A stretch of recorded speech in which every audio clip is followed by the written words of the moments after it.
Everything changes when you're no longer available to an avoidant. Let's talk about something a lot of people feel but rarely say out loud. You've been showing up for someone who keeps their distance. You text first, you make the plans, you give the benefit of the doubt.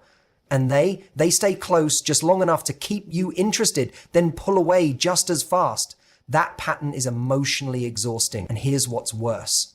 You start thinking it's you. That maybe if you said it differently, dressed better, cared less, they'd finally commit. But what if I told you it was never about you doing more? What if the most powerful move isn't chasing, it's stepping back? See, avoidant people fear closeness, but they crave it too.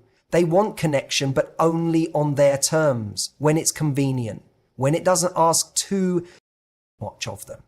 So, when you're always available, they never have to grow. They get the comfort of your presence without the cost of real vulnerability. But everything changes the moment you stop being their emotional safety net. Not out of revenge, not to play games, but because you realize your energy deserves reciprocation, not confusion. And when you step away, something surprising happens.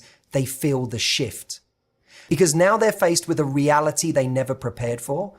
You're no longer holding space for their indecision. Some will step up, others will fade. Either way, you win. Why? Because you stop investing in someone who treats your availability as an assumption, not a privilege. And in that space, you create room for someone who chooses you clearly, not cautiously. Avoidant partners often live in a paradox. Surface, they seem independent, self-sufficient, and even emotionally composed. But underneath, there's a deep fear of intimacy.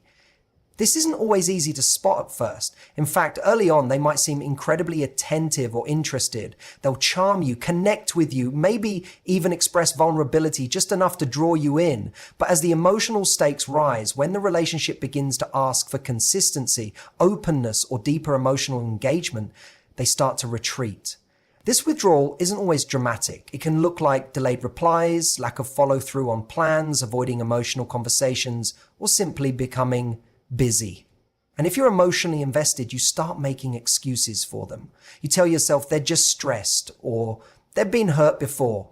And while that might be true, the key issue is that their pattern creates emotional instability. You feel like you're always walking on emotional eggshells, trying to say the right thing, be patient enough, or prove you're safe for them to open up to. The avoidant attachment style often develops from early life experiences where emotional closeness wasn't consistent or safe. So, as adults, these individuals cope by limiting their emotional exposure. They keep a part of themselves walled off, even from people they care about. And the cruel irony is that even though they want love, they're terrified of what it demands. They associate closeness with risk of being judged, controlled, rejected, or overwhelmed. So they keep people at arm's length, even while wishing they could feel closer. For someone with a more secure or anxious attachment style, this behavior is confusing. You keep them asking, why won't they just let me in? Or what did I do wrong? The truth is, you're not doing anything wrong. The avoidant partner is wrestling with their own fears, but instead of addressing them, they subconsciously pull away when things feel too intense. This creates a push-pull dynamic that can leave you feeling unseen and undervalued. And the danger here is that the more you chase their closeness, the more they withdraw. They read emotional pursuit as pressure, which triggers their need for distance. So, despite your best intentions, trying harder only reinforces their fear. You're stuck in a loop where your desire to connect feels like a threat to them,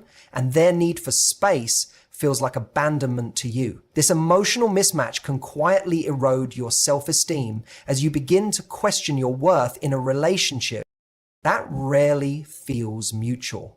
When you're always available to someone who is emotionally avoidant, you unintentionally reinforce their comfort zone. It's not that your love or support is wrong. Your consistency is a beautiful trait, but in this dynamic, it often gets taken for granted. Availability becomes assumed, not appreciated. The avoidant partner learns that they can withdraw, delay, distance themselves emotionally And yet, you'll still be there. You'll still text first, still show up, still make the effort. And while you may think that showing up consistently will eventually make them feel secure enough to open up, in reality, it can do the opposite.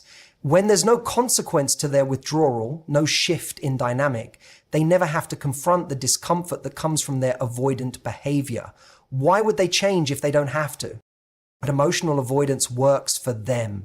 It allows them to maintain a sense of control and independence while still enjoying the benefits of emotional connection thanks to your effort. You're doing all the emotional heavy lifting while they stay at a safe distance. They never need to grow, never need to lean in because you keep closing the space for them. What starts to happen is a subtle imbalance. You begin to feel like you're overdoing in the relationship, overthinking every message, initiating most conversations, making emotional space for them while rarely getting the same in return. The relationship starts to revolve around their comfort, their timelines, their emotional bandwidth, and because avoidant people often struggle to acknowledge their own patterns, they rarely recognize how much they rely on your emotional labor to keep the connection alive. They don't see how your constant availability masks the actual instability of the relationship. By always being there, you unconsciously send the message that their lack of emotional engagement is acceptable. Not only does this fail to challenge their avoidant tendencies, but it also creates a dynamic where you suppress your needs to maintain peace.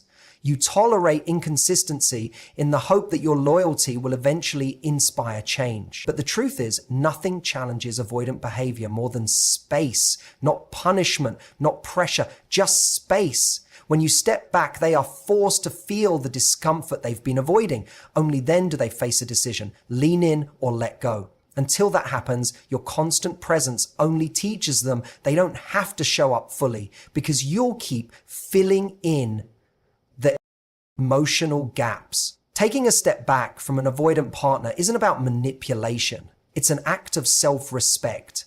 There's a huge difference between playing games to provoke a reaction and creating distance to protect your emotional well-being. When someone consistently avoids intimacy or connection, continuing to show up for them without boundaries isn't noble, it's self-abandonment. And at some point, the cost of constantly being emotionally available to someone who resists closeness becomes too high. It chips away at your self-worth, your clarity, and your sense of balance. Choosing to step back is about reclaiming those things, not trying to punish or teach someone a lesson. When you've been trying, giving, adjusting, and holding space for someone who keeps you at arm's length, it's easy to believe that one more act of patience or one more kind gesture will finally break through. But avoidance isn't broken by kindness, it's confronted by reality. And sometimes the most powerful reality check you can give someone is your absence, not in a cold or vindictive way, but in a calm, grounded decision to no longer overextend yourself in a one-sided dynamic. It's important to understand that avoidant individuals don't respond well to pressure. When they sense expectations or emotional intensity, their default reaction is to pull away further.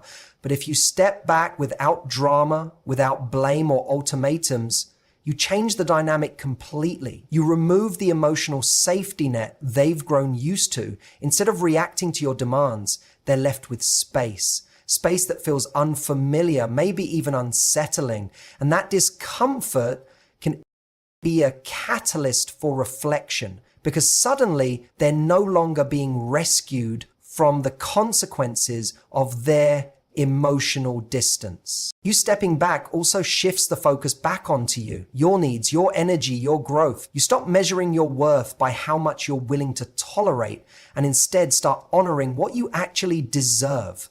That energy shift is powerful. It communicates without words that your time and presence are not automatic.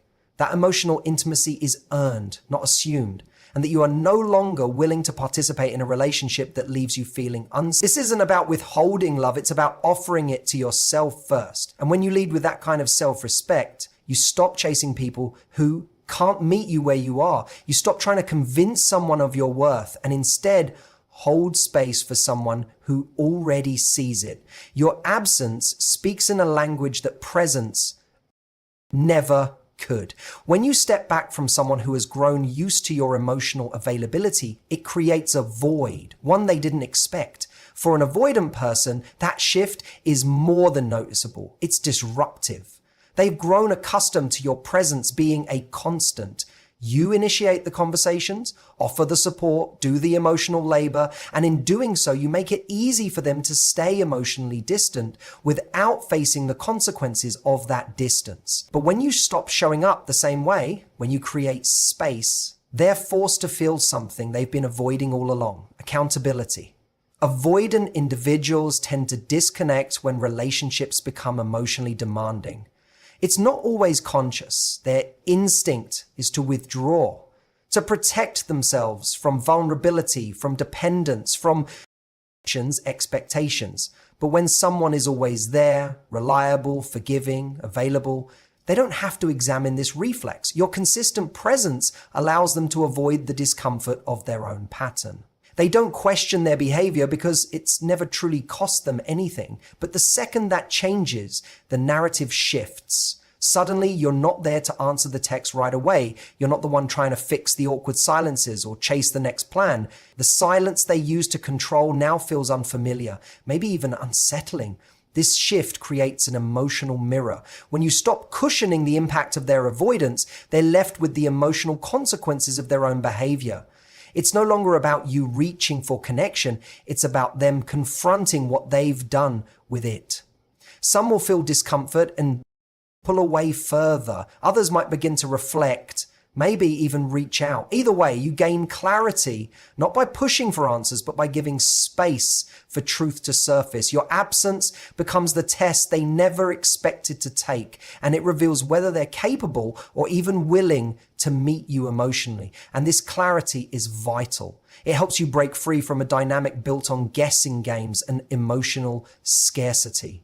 You learn more in silence than you ever could in chasing. Because when someone truly values you, your absence won't be met with more silence, it will be met with presence. Not perfect presence, not a complete turnaround overnight, but effort, real intentional effort. And that distinction between someone who misses the comfort you gave and someone who actually misses you becomes clearer than ever when you stop showing up the way you always did. The right person doesn't make you beg for clarity. They don't keep you guessing about how they feel or where you stand. When someone is emotionally available and ready for a real connection, their presence is consistent, not conditional. You don't have to earn their affection by proving yourself over and over again. You don't have to shrink yourself, walk on eggshells, or overanalyze every word you say. Instead, there's a steady kind of peace, a mutual understanding that both people are choosing each other fully and willingly. When you've been entangled with someone avoidant, that kind of security can feel almost unfamiliar. You've gotten used to working for love. You've internalized the idea that emotional connection requires struggle, that inconsistency is normal, or that uncertainty is just part of the package. But the truth is, love isn't supposed to feel like chasing. The right person doesn't need to be chased. They show up, they communicate, they may not be perfect, but they're present. And more than that, they want to understand you. Not avoid the parts of the relationship that require vulnerability or effort.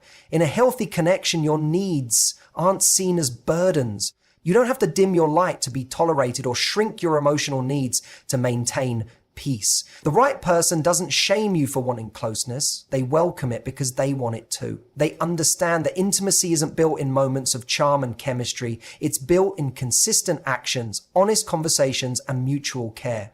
They aren't afraid to let you in because they've done the work to let themselves feel safe being known. If you've been with someone who pulls away every time things get real, it's easy to think you're too much. But you're not too much. You've just been offering your heart to someone who wasn't emotionally equipped to hold it. And when you finally step back from that dynamic, when you choose not to fight for breadcrumbs of attention anymore, something powerful happens. You start holding out for someone who meets you, someone who doesn't make you question your value, someone who brings clarity instead of confusion. That shift is where everything changes. It's not about finding someone perfect. It's about finding someone emotionally mature. sure. And when you've experienced that difference, you'll never want to go back to guessing or overextending or hoping someone might eventually choose you, because the right person, they already will. So if you've been caught in a cycle with someone who keeps you at a distance, someone who dips in just enough to keep you hoping, but not enough to truly stay, it's time to remember your worth. You don't have to convince someone to choose you. You don't need to perform emotional acrobatics to keep someone's attention. When you step back from chasing, overgiving, or holding space for someone who won't meet you halfway, you step into your power. You send a clear message, not just to them, but to yourself. My love is not a consolation prize. It's a gift. And it belongs with someone who's ready to receive it fully. The moment you stop showing up for someone who avoids connection, everything changes. Not because you're playing a game, but because you're finally playing by new rules. The ones where you stop abandoning yourself for the hope of being chosen. From that place, love becomes less about proving and more about aligning, less about surviving emotional distance and more about building emotional intimacy. So protect your energy, trust your gut, and remember, someone who's right for you won't need to be chased. They'll meet you where you are without hesitation. Thank you for giving your time, your attention, and your heart to this message. I hope it reminded you of your value, your strength, and the kind of love you truly deserve. Until next time, be kind to yourself, stay rooted in your truth, and never settle for a connection that makes you feel small. Take care, and thank you.